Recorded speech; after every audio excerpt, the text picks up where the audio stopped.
হযরতে খাব্বাব রাদিয়াল্লাহু তাআলা আনহুর একজন মশহুর সাহাবী আসলা।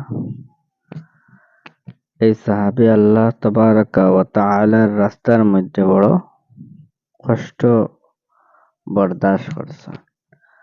হযরতে খাব্বাব রাদিয়াল্লাহু তাআলা আনহু তার জিন্দেগীর আরম্ভণির মধ্যে ৫ জন বা ৬ জন মানুষ মুসলমান বানাইছেন। লম্বা সময় কষ্টর মধ্যে কষ্ট বরদাস্ত করছেন। হযরতে খাব্বাব রাদিয়াল্লাহু তাআলা আনহু একজন কাফির মহিলার গোলাম আসলা। এই মহিলা খাব্বাব রাদিয়াল্লাহু তাআলা আনহু আল্লাহর রাসূল সাল্লাল্লাহু আলাইহি ওয়াসাল্লামের কাছে যাইন এবং আইন এই খবরটা পাইছে। তখন এই মহিলা কইল, হযরতে খাব্বাব রে কিতা করা হোক, সাজা দেব হোক, শাস্তি দেব হোক। লোহা রে গরম করিয়া হযরতে খাব্বাব রাদিয়াল্লাহু তাআলা আনহুর মাথার মধ্যে দাগ দেব হইল, কপালের মধ্যে দাগ দেব হইল। তাও শেষ না, হযরতে খাব্বাব রাদিয়াল্লাহু তাআলা আনহুরে গরমের মধ্যে বান্ধিয়া রাখতা, গরম বালির মধ্যে ফুটাইয়া রাখতা। এই গরম বালির মধ্যে ফুটাইয়া রাখার কারণে হযরতে খাব্বাব রাদিয়াল্লাহু তাআলা আনহু কমরের গোশত কিতা হইল গলিয়া পড়ি গেল। হযরতে ওমর রাদিয়াল্লাহু তাআলা আনহু একবার তান জবানার সময় হযরতে খাব্বাব রাদিয়াল্লাহু তাআলা আনহুরে কইলা, তোমার কষ্ট বিষয় আমরা সামান্য হও।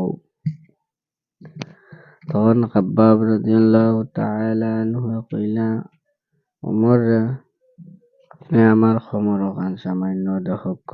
হযরতে ওমর রাদিয়াল্লাহু তাআলা আনহু খাব্বাব রাদিয়াল্লাহু তাআলা আনহুর খমর দেখিয়া কইলা, ইলা খমর আর তো আমি খেরর দেখছি না। ওমর রাদিয়াল্লাহু তাআলা আনহু জিজ্ঞাসা করলা, খাব্বাব তোমার এই খমরটা ইলা কেন হইল, কিলা হইল? খাব্বাবে কইলা, আমারে কাফির হলে কিতা করছেন, দিন প্রচার করার কারণে আমার আগুনের আংরা দিয়ে আমার শরীরে আঘাত করছেন। শরীরে আংরা লাগাইয়া জেলা একটা আগুন দিয়া দুদিন বা আংরা দিয়া একটা রাঙ্গর মধ্যে রাং সামনে আনো, রাং গলিয়া ফুটা ফুটা হরিয়া পড়ে। ওগুলা আগুনের চাক্কা দিয়া আমার শরীরের মধ্যে লাগানো হয়েছে। আমার শরীরের যত সেবরি আছে, রক্ত আছে, সারা আগুনে পরিণত হইয়া জ্বলি জ্বলি মাটির মধ্যে আমার গোশত পড়ি গেছে। উমরে ওখানে শুনিয়া বড় কষ্ট পাইলা। আর হযরতে খাব্বাব রাদিয়াল্লাহু তাআলা আনহু কইলা, এই আমি কষ্টরে আমি দুঃখিত নাই। যদি ইসলাম প্রচার হয়ে যায়, ইসলাম উন্নতি হয়ে যায়, ইসলামের বিজয় হয়ে যায়, ইসলামের দরজা খুলে যায়, তাহলে আমি খাব্বাব খুশি। হযরতে খাব্বাব রাদিয়াল্লাহু তাআলা আনহু বড় লম্বা করে নামাজ পড়তা। এক সাহাবী হলে আল্লাহর রাসূলে গিয়া কইলা, ইয়া রাসূলুল্লাহ, খাব্বাবে বলে নামাজ লম্বা করে পড়েন।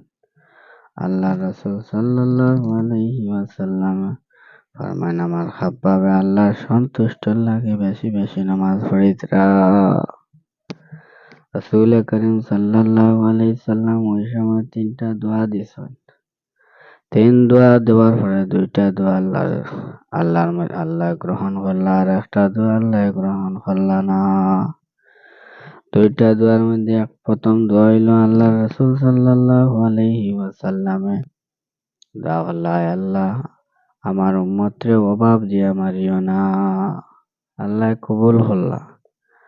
2 নম্বর দোয়া করলা, আল্লাহ আমার উম্মতের মধ্যে ইলা কোনো দুশমন মুসাল্লাত করিও না, ফাটাইও না, যে দুশমনের কারণে ইসলাম মিটি যায়। এখানে আল্লাহ তাবারাকা ওয়া তাআলা কবুল করলা। 3 নম্বর দোয়া কবুল করলা, আল্লাহ আমার মধ্যে উম্মতের মধ্যে একে অন্যের লগে ঝগড়া করাইও না, আল্লাহ তাবারাকা ওয়া তাআলা এই দোয়ারে মঞ্জুর করলা না। পরবর্তী সময় হযরতে খাব্বাব রাদিয়াল্লাহু তাআলা আনহু ইন্তেকাল হইলা। সাতটি সেদি ইন্তেকাল হওয়ার পরে তাই কুফাবাসী মানুষ আসলা সর্বপ্রথম কুফার সাহাবীর মধ্যে হযরতে খাব্বাব রাদিয়াল্লাহু তাআলা আনহু প্রথম সাহাবী আসলা কুফার মধ্যে। কুফার তান দাফন দেওয়া হয়েছে। তান ইন্তেকালের পরে হযরতে আলী কাররামাল্লাহু ওয়াজহাহু একদিন কবরের দ্বারে দিয়ে যাইতরা। আবার পরে হযরতে খাব্বাব রাদিয়াল্লাহু তাআলা আনহু কবরের দ্বারে বইয়া দোয়া করলা, আয় আল্লাহ, খাব্বাব মুসলমান হইছেন, খুশি হইয়া হিজরত করছেন, জিহাদর জিন্দেগি দিছেন, ইসলাম প্রচারের লাগে মুসিবতরে বরদাস্ত করছেন। আল্লাহ তুমি খাব্বাবর দরজারে কিতা করিয়া দাও, বুলন্দ করিয়া দাও। আর কিয়ামতের দিন খাব্বাব রাদিয়াল্লাহু তাআলা আনহু আল্লাহ তুমি সন্তুষ্ট, ওই দোয়া দিলা। এখান থেকে আমরা ওখান বুঝতাম পারলাম আসলে আমরা সব ইবাদত হইতো আল্লাহরে খুশি করার লাগিয়া। সব কাজের মধ্যে আল্লাহ তাবারাকা ওয়া তাআলার রেজামন্দি থাকতো, সন্তুষ্টতা থাকতো। আল্লাহ সন্তুষ্টতা কোন সময় হইব? আল্লাহ তাবারাকা ওয়া তাআলা ফরমাইয়া দিয়েছেন, আতিউল্লাহ ওয়া আতিউর রাসূল। আমার নবী মুহাম্মদুর রাসূলুল্লাহ সাল্লাল্লাহু আলাইহি ওয়াসাল্লামের অনুসরণ করিয়া চললে আমার অনুসরণ হয়ে যাব। আর কিতাবুল্লাহি ওয়া সুন্নাতে রাসূলিল্লাহ, আল্লাহ নবীজি যে দুইটা সুন্নাত কইছেন তোমরা ধরিয়া রাখার লাগে, কিতাবুল্লাহ সুন্নাতে রাসূলুল্লাহ ধরিয়া রাখতাম, এবং আমরা ওই দুইটার মধ্যে অনুসরণ করে চললে আল্লাহ সন্তুষ্টতা হবা, আল্লাহ নবী সন্তুষ্টতা হবা। কাল কিয়ামতের দিন আমরা আল্লাহ তাবারাকা ওয়া তাআলা ভালো দরজা দিবা বিনিময়। আল্লাহ তাবারাকা ওয়া তাআলা কোরআন শরীফের মধ্যে ফরমান, ইন্নাল্লাহা আশতারা মিনাল মুমিনিনা আনফুসাহুম বিআন্না লাহুমুল জান্নাহ। আমি মুমিন বান্দার জান এবং মাল কিনে আনেছি, বিনিময়ে তার জান্নাত দিছি। তাহলে জান্নাত দিবা, আমরা কিতা হইতে লাগবো? প্রকৃত মুমিন মুসলমান হইতে লাগবো, ভালো আমলে সালিহা করতে লাগবো, আল্লাহর সন্তুষ্ট করতে লাগবো, গুনাহ থেকে বাঁচতে লাগবো। আল্লাহ তাবারাকা ওয়া তাআলা আমরা তৌফিক দিতা এবং গুনাহ থেকে বাঁচবার তৌফিক দিতা, আল্লাহ জিকির করবার তৌফিক দিতা, আল্লাহর রাসূল মানিয়া চলবার তৌফিক দিতা। আল্লাহ ওয়া আখিরু দাওয়ানা আনিল হামদুলিল্লাহি রাব্বিল আলামিন।